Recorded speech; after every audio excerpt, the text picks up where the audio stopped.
Yo, so in this video, basically, I just kind of wanted to talk about something I've been thinking about, and it's the differences between American and UK culture, and actually kind of why it can be difficult to build a business, do something outside of the norm in the UK. Now, I actually grew up in America. I lived in America till I was 12 years old. And then I moved to the UK on my 12th birthday, actually.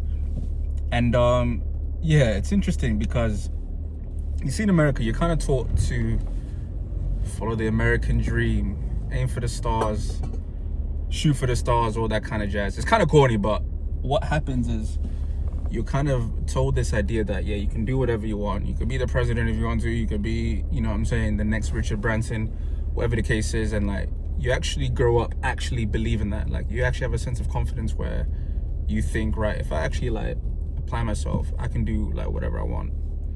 And it's interesting because I was very deep and seeped into American culture. Anyways, fast forward now, I moved to the UK. I moved here when I was 12.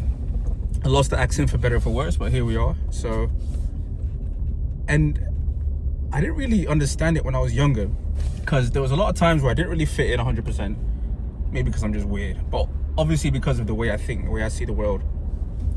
And like I said, I didn't understand it. I didn't know why. And it's not only until really recently I started to really understand why. And it's because the UK, right? If you actually look at countries, like why does America exist? America exists because Europeans fled Europe, whether it's Britain, whether it's France, whether it's Germany, whatever, to escape what they called oppressive regimes, right? So they had a social revolution to some extent, right? On a conscious level.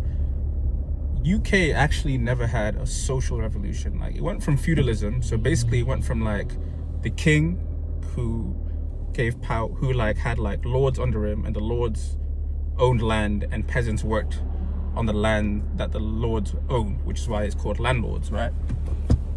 And that was a feudal age, and then we invented like machines or whatever, so we went to the industrial age, and then it went from, instead of like lords, it just went from like factory workers, or capitalists as we call them, people who own factories, who control the means of production, so they control wealth. And you have the working class, which is most people who basically work for pennies, which are essentially the modern day peasants, right? We went from feudalism to the industrial revolution, and England never actually had a social revolution. Like, there was never any change. So like, the majority of people still have this mindset where they still have, and not to be mean, not even to like talk down, but just to identify it, a lot of people still have this peasant mindset, right? This like, the rich are evil, the rich are this and that.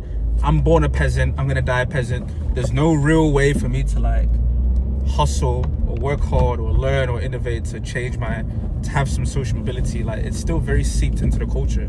Whereas if you look at like places like France, and I'm not trying to say that France is like anywhere near America, but like they actually had a social revolution. Like the French Revolution, they literally started cutting off heads of rich people, right? Of all the French monarchs, they said, hey, listen, we're not standing for this, right? The Russians, they had a social revolution, the Bolshevik Revolution, yeah, they literally started like killing, murdering the Russian monarchy because they had too much power, too much wealth in the eyes of the Russians. England never had this, so yeah, we've progressed in the modern age, but we're still stuck in this mindset. And I've noticed it when you try to build something or like do something that's outside of the norm, like people have this mindset of like, oh, what are you trying to do? Who do you think you are? You know, do you not know where you come from? Kind of, you think you're better than us. And it's interesting because it's something that I never really understood why until recently.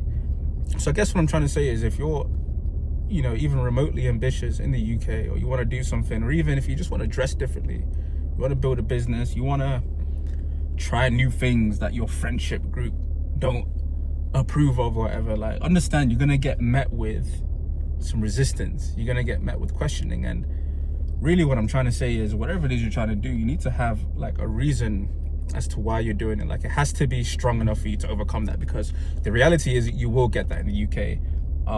And you can look at it and be like, oh, UK is this, UK is that. And I'm not trying to shit on the UK. Like, I actually don't.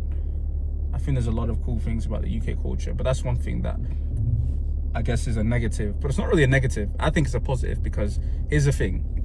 If you actually believe in something and you you get that resistance and you do it anyways, that resistance is only going to solidify in your head that, like, right, what you're doing is worth it. Because listen, if you're trying to do something for the wrong reasons and you get the piss taken out of you, you don't feel like you don't fit in, like, you're going to quickly realize, like, yeah, this ain't for me. You're going to stop it. And I feel like the people who do things out of the UK within that environment and culture and mindset and those limitations, like, you really get to understand, like, oh, I'm meant for this, you know what I'm saying? So I really think it's a positive. So to cut a long story short, this is just a video for anybody in the UK who's actually ambitious and wants to say, like, yeah, you will meet that resistance, and see it as a good thing, see it as like a test, see it as validation that, you know, you are on the right path if you still push through and you're gonna do your thing anyways, because that's exactly what you're meant to be. And maybe that's proof that's literally proof of you doing what you're meant to be doing. You're at where you need to be at. You're thinking how you need to be thinking. So